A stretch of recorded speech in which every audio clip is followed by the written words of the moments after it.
हाँ तो मेरे प्यारे दोस्तों, आज मैं आपको गति का तृतीय समीकरण को कलन विधि द्वारा, जिसमें अवकलन भी है और समाकलन है, दोनों का इस्तेमाल करते हुए हम आपको गति का तृतीय समीकरण को साबित करेंगे।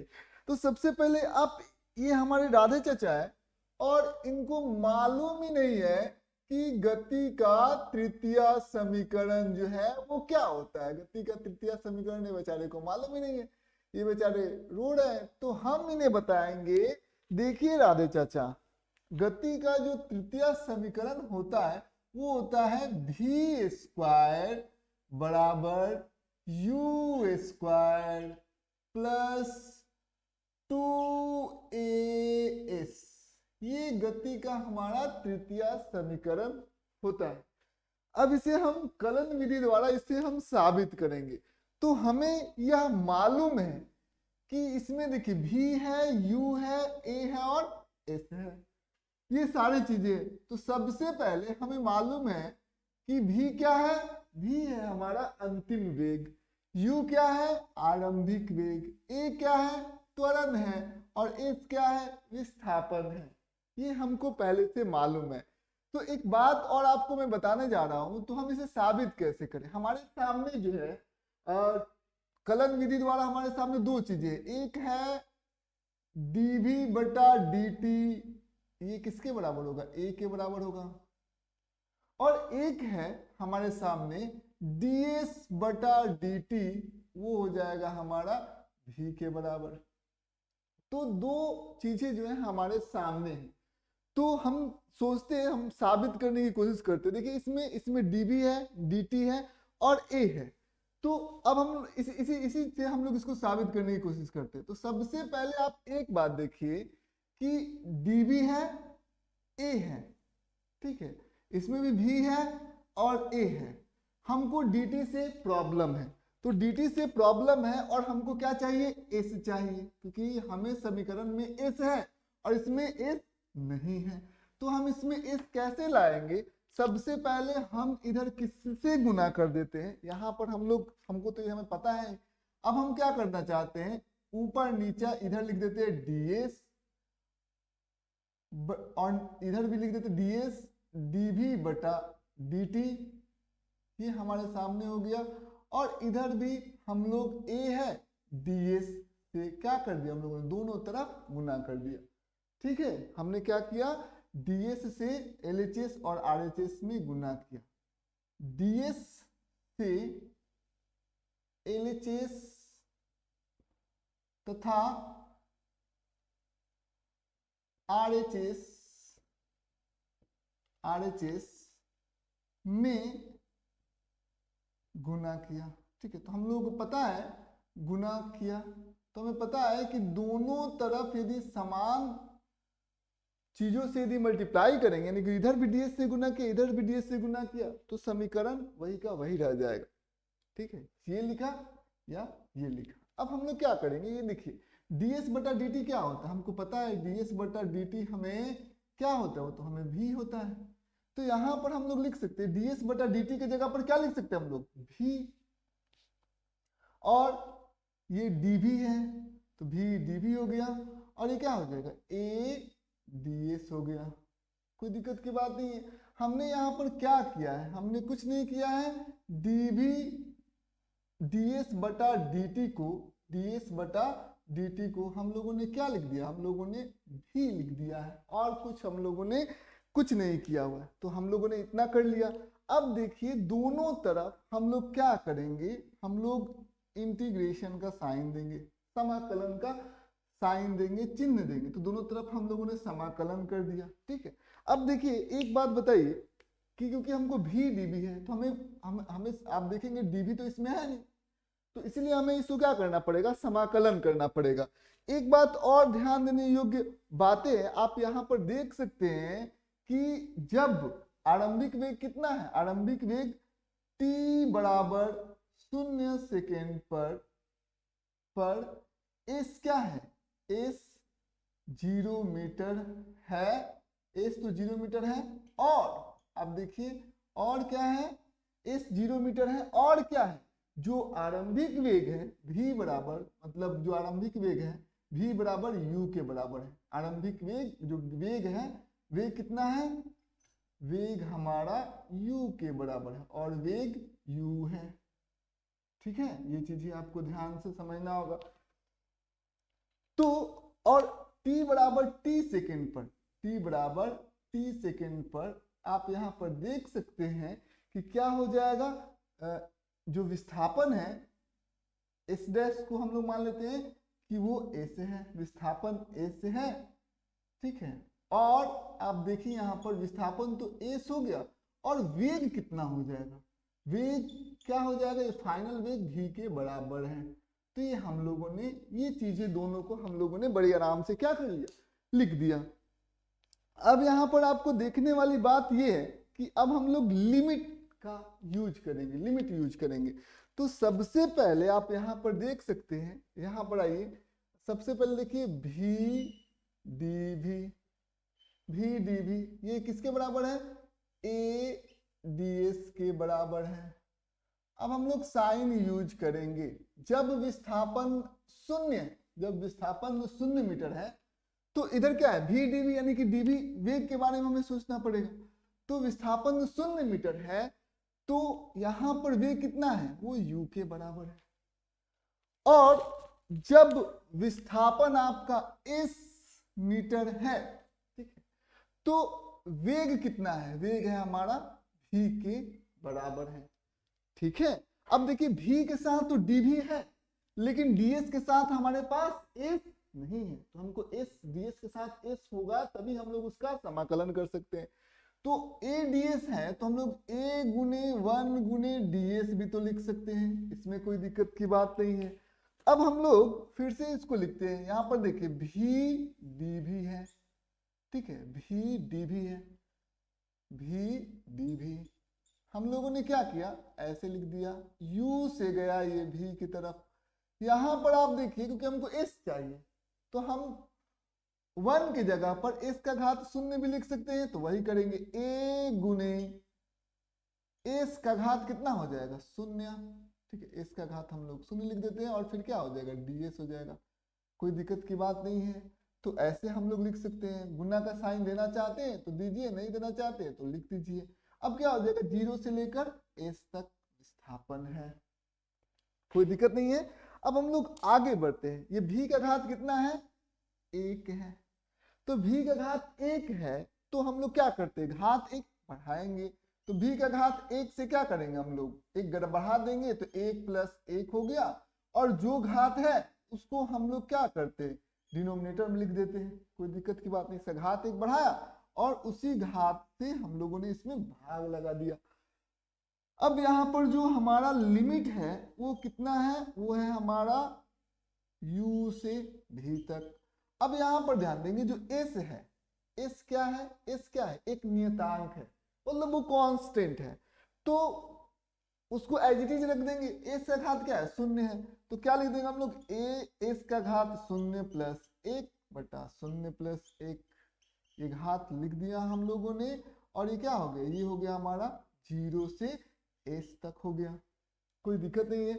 अब लोग क्या लिखेंगे, देखिए यहाँ पर v स्क्वायर बट्टा 2, v स्क्वायर बट्टा 2, ठीक है, v स्क्वायर बट्टा 2 हम लोगों ने लिख दिया। हम लोग यहाँ पर देख सकते हैं कि घात हमें कहाँ से कहाँ चलाना पड़ेगा, u से v तक। यहाँ पर क्या हो गया, a s, क्योंकि 0 प्लस 1 ये 1 ही होगा तो नीचे 1 लिखने की कोई जरूरत नहीं है। अब s का घात 1 यहाँ पर लिखने की भी कोई जरूरत नहीं है, s है, इसका मतलब क्या है, इसका घात 1 है। अब हम लोगों ने क्या किया, इसका घात लिख दिया 0 से s तक। अब देखिए, सबसे पहले यहाँ पर हम लोग क्या लिखेंगे, अपर लिमिट को लिखेंगे। तो अपर लिमिट को रखेंगे, यहाँ पर v की जगह पर v का मान रखेंगे तो कितना आ जाएगा, v स्क्वायर बटा 2, फिर माइनस का साइन होता है, फिर यहाँ पर क्या लिखेंगे, लोअर लिमिट रख देंगे, क्या हो जाएगा, u स्क्वायर बटा 2, ये कितना हो जाएगा। यहाँ पर क्या करेंगे, a यहाँ पर अपर लिमिट रख दिया s को, यहाँ पर s की जगह पर अपर लिमिट रख दिया, माइनस a, अब फिर इसी लोअर लिमिट को s की जगह पर पुट करेंगे तो a गुने 0 हो जाएगा। तो हम लोग यहाँ पर बड़ी आराम से देख सकते हैं, क्या देख सकते हैं हम लोग तो v square minus u square, ठीक है, v square minus u square बटा 2 इज इक्वल टू कितना हो जाएगा, एस के बराबर हो जाएगा, ठीक है। और यहाँ पर और का साइन हम लोग दे सकते हैं, और का साइन भी हम लोग दे सकते हैं, और का साइन दे दीजिए, ठीक है, समझ में। तो और का साइन हम लोग यहाँ पर दे सकते हैं। अब ये क्या हो जाएगा, ये 2 इधर है तो ये मल्टीप्लाई में चल जाएगा, क्या आ जाएगा, v square minus u square बराबर 2as हो जाएगा, ठीक है। अब भी यू स्क्वायर को इधर लेकर गया तो वी स्क्वायर बराबर कितना होगा, यू स्क्वायर प्लस 2as के बराबर हो जाएगा, समझ में। तो ये चीजें आपको ध्यान से समझना होगा। जो आरंभिक विस्थापन है, ठीक है, जो इनिशियल डिस्प्लेसमेंट है, उसको हम लोगों ने क्या लिया है, शून्य लिया है। और इसको साबित करते वक्त हम लोगों ने ये भी देखा है कि जो हमारा त्वरण होता है, त्वरण का जो मान है वो नियतांक है, वो समय के साथ नहीं बदलेगा। तो दोनों चीज पर आपको ध्यान देने वाली बात है, त्वरण कांस्टेंट है, बदलेगा नहीं, और साथ ही साथ जो आरंभिक विस्थापन है वो शून्य है, ठीक है। तो ये चीजें आपको समझना होगा। ये हमारा फॉर्मूला हो गया वी स्क्वायर बराबर यू स्क्वायर प्लस 2as। इसको हम लोगों ने कलन विधि से इसको हम लोग तृतीया इसको हम लोगों ने साबित कर दिया, ठीक है। तो ये आपको बड़ी आराम से समझ में आ गया होगा। अब ये कैसे, ये हम लोग ये सूत्र जो है वो कब हम लोग इस्तेमाल करते हैं, ठीक है। जैसे मान लेते हैं कि हमारे सामने जो है यदि हमको ऐसे दिया जाए v बराबर 2t, v बराबर 2t, ठीक है, समझ में आ, v 2t के बराबर है। तो यदि आपको पूछेगा t बराबर 4 सेकेंड में, 0 से t बराबर 0 से t बराबर 4 सेकेंड में विस्थापन में s कितना होगा, इसको समझिए। इसमें s जो है वो कितना होगा, सबसे पहले इस बात को आप समझिए। तो हम लोगों को दे दिया है, हम लोगों के पास टाइम भी दिया हुआ है, हमें विस्थापन को निकालना है, कोई दिक्कत की बात नहीं है। तो आप इसे क्या निकाल सकते हैं क्या, ठीक है। तो आप इसे निकालना होगा, बड़ा ही इंपॉर्टेंट क्वेश्चन है। तो सबसे पहले हम लोग यहाँ पर देख सकते हैं आरंभिक वेग कब होता है, आरंभिक वेग t बराबर 0 पर होता है। तो यदि हम यहाँ से u निकालना चाहते हैं तो u कैसे निकालेंगे, एट कहां पर, t बराबर 0 सेकेंड पर। हम लोग यहाँ पर लिखेंगे t बराबर 0 सेकेंड पर जो वेग होगा v किसके बराबर होता है, u के बराबर होता है। जो वेग है वो u के बराबर होगा। तो यहाँ पर समय को यदि हम लोग शून्य रखेंगे, ठीक है, समय को यदि हम लोग शून्य रखेंगे तो इसको वैल्यू को यहाँ पर यदि हम लोग पुट करेंगे तो आप देख सकते हैं कि u बराबर कितना आ जाएगा। यहाँ पर टाइम 0 रखेंगे तो 2 गुने 0 यानी कि u बराबर कितना आ जाएगा, 2 गुने 0 मीटर प्रति सेकेंड, यानी कि यहाँ पर आरंभिक वेग हमारा 0 मीटर प्रति सेकेंड के बराबर है। अब क्या हो गया, फाइनल वेग। तो फाइनल वेग का मतलब क्या हो गया, t बराबर 4 सेकेंड। यहाँ पर t किसके बराबर है, 4 सेकेंड के बराबर है। तो जब हम लोग t बराबर 4 सेकेंड ये वैल्यू इसमें पुट करेंगे तो हमारा जो फाइनल वेग होगा वो किसके बराबर होगा, t बराबर 4 सेकेंड पर जो हमारा फाइनल वेग होगा। तो फाइनल वेग यहाँ पर रखेंगे तो v बराबर कितना होगा, 2 गुने 4, ठीक है। तो 2 गुने 4 मीटर प्रति सेकेंड, यानी कि v बराबर कितना होगा, 8 मीटर प्रति सेकेंड के बराबर, ठीक है। समझिए इस बात को। तो ये हो गया हमारा u, ये हो गया हमारा v। अब एक बात आप लोग समझिए, यदि हम लोग यहाँ त्वरण के बारे में बात करें तो त्वरण कैसे निकलता है, dv बटा dt से। तो इसका हम लोग को क्या करना पड़ेगा, अवकलन करना पड़ेगा। तो हमारे सामने क्या है, v बराबर 2t है, तो dv बटा dt हम लोग करेंगे तो क्या करेंगे, यहाँ पर t का घात कितना है, 1 है, तो इस घात को इसके साथ गुना करेंगे, 2 गुने 1, और t का घात जो 1 है, 1 से क्या करेंगे, कम कर देंगे, 1 घटा देंगे। तो 1 में से 1 यदि घटाएंगे तो 0 ना आएगा, तो किसके बराबर आ जाएगा, t का घात 0, यानी कि वो 1 के बराबर है, ठीक है। तो ये 1 के बराबर होगा, 2 गुने 1 गुने t का घात 0 यानी कि 1, 2 गुने 1 गुने 1 यानी कि 2 मीटर प्रति सेकेंड स्क्वायर है। ये बात आपको समझना होगा, ये हमारा त्वरण हो जाएगा। अब देखिए ये त्वरण क्या है, ये त्वरण जो है वो आपका कांस्टेंट है, नियतांक है कि वेरिएबल है। तो आप देखेंगे 2 क्या है, एक कांस्टेंट है, एक नियतांक है। तो त्वरण जो है वो नियतांक है। हमें क्या निकालना है, विस्थापन। 0 सेकंड से लेकर 4 सेकंड के बीच में विस्थापन जो होगा वो कितना होगा। तो आप एक बात आप यहां से देख सकते हैं कि अब देखिए हमारे पास क्या है, u है 0 मीटर प्रति सेकेंड, हमारे पास v है 8 मीटर प्रति सेकेंड, तो u भी है और v भी है। हमारे पास a है 2 मीटर प्रति सेकेंड स्क्वायर, तो v है, u है, a है। तो आप देख सकते हैं इसमें हम लोग देख सकते हैं कि हमारे पास v भी है, हमारे पास u भी है, हमारे पास a भी है। तो हम क्या s नहीं निकाल सकते हैं क्या, तो हम बड़ी आराम से s निकाल सकते हैं। तो कैसे निकालेंगे, हम लोग ये सूत्र का यूज करेंगे, यही सूत्र जो हम लोगों ने अभी पढ़ा हुआ है। क्या सूत्र है हमारे सामने, v स्क्वायर बराबर u स्क्वायर प्लस 2as। तो v स्क्वायर कितना है, तो v स्क्वायर यदि हम लोग बात करेंगे तो 8 है, तो 8 का स्क्वायर कर देंगे, 8 का स्क्वायर हो गया। u कितना है, 0 है, तो 0 का स्क्वायर कर देंगे प्लस 2। त्वरण हम लोग पास कितना है, त्वरण हमारे पास देखिए 2 है, तो 2 गुने 2 गुने s हमें नहीं मालूम है, तो 8 का स्क्वायर करेंगे तो कितना हो जाएगा, ये हो जाएगा हमारा 64 64। अब क्या हो जाएगा, ये 0 है, तो 0 का यदि हम लोग वर्ग करेंगे तो 0 ही आएगा। अब 2 गुने s है, तो क्या हो जाएगा 4s के बराबर आ जाएगा। अब हम लोग विस्थापन की यदि बात करते हैं तो अभी 4 गुना में, तो इधर आकर क्या हो जाएगा, भागा में हो जाएगा, तो 64/4 हो जाएगा। यानी कि आप यहाँ पर देख सकते हैं, अभी दोनों को कटाएंगे तो 16 चौका 64 होता है, यानी कि s बराबर कितना आ गया, s बराबर हमारा आ गया 16 मीटर के बराबर आ गया। ठीक है, इस चीज को आप लोग समझ सकते हैं। ऐसे क्वेश्चन हो तो इसी सूत्र के इस्तेमाल करके हम लोग बड़ी आराम से इस क्वेश्चन को बना सकते हैं। अब इस क्वेश्चन को बनाने का एक और तरीका है, ध्यान रखना है, v बराबर 2t है, तो v बराबर 2t है, तो इस क्वेश्चन को देखिए एक और तरीके से हम लोग इसे सॉल्व करते हैं। कैसे हम लोग इसे सॉल्व करेंगे, हमारे सामने क्या दिया हुआ है, हमारे सामने कलन विधि से अब इसको हम लोग सॉल्व करते हैं। हमारे सामने दिया गया है v बराबर 2t, ये हमारा v है और ये 2t के बराबर है।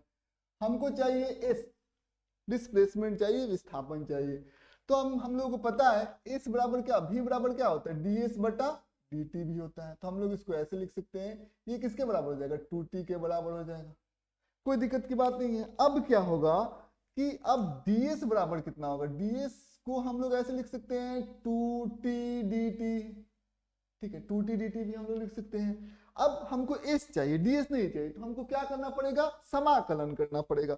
तो समाकलन हम इसे करेंगे, ठीक है, तो हम लोग यहाँ पर और आते हैं, तो ds बराबर 2t dt, समाकलन हम लोग करते हैं। देखिए हम लोग समाकलन करेंगे तो कैसे हम लोग करेंगे, t बराबर 0, t बराबर 0 सेकेंड में हम लोग विस्थापन कितना मानेंगे, 0 मान लेते हैं, ठीक है।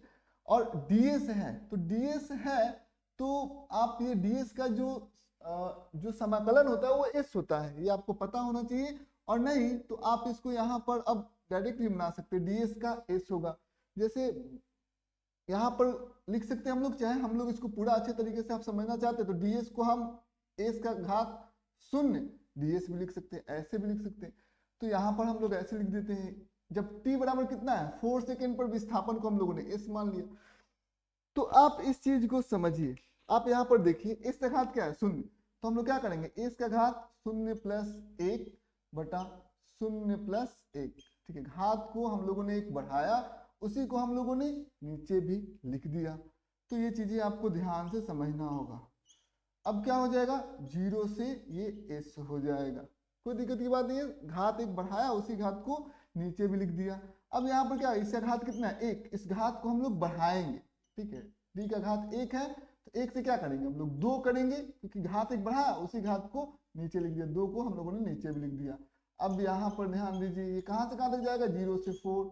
अब इसको हम लोगों ने कटाया, अब ये क्या आ गया, s का घात 1, तो s ही लिख सकते हैं, नीचे 1 है तो उसको लिखने की कोई जरूरत नहीं है। अब हम लोग क्या करेंगे, यहाँ पर ध्यान दीजिएगा 0 से s लिख देंगे, फिर ये क्या हो जाएगा, सबसे पहले यहाँ पर क्या हो जाएगा, टी स्क्वायर का घात क्या हो जाएगा, 0 से 4, 0 से 4 तक हो जाएगा। अब सबसे पहले एस यहाँ पर रखेंगे, तो एस घटाओ, एस की जगह 0 रख देंगे, एस घटाओ 0। अब क्या करेंगे, यहाँ पर टी की जगह पर क्या रख देंगे, अपर लिमिट यानी कि 4, तो 4 का घात 2 माइनस टी की जगह पर क्या रख देंगे, 0, 0 का घात 2। तो कितना हो जाएगा, एस बराबर कितना हो जाएगा, 16 मीटर हो जाएगा। यानी कि आप देख सकते हैं कि आप इसको या कलन विधि से बनाइए या आप ऐसे बनाइएगा, जो विस्थापन है वो दोनों तरीके से हमारे सामने 16 मीटर के बराबर आ रहा है।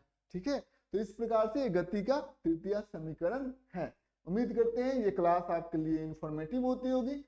बहुत बहुत धन्यवाद।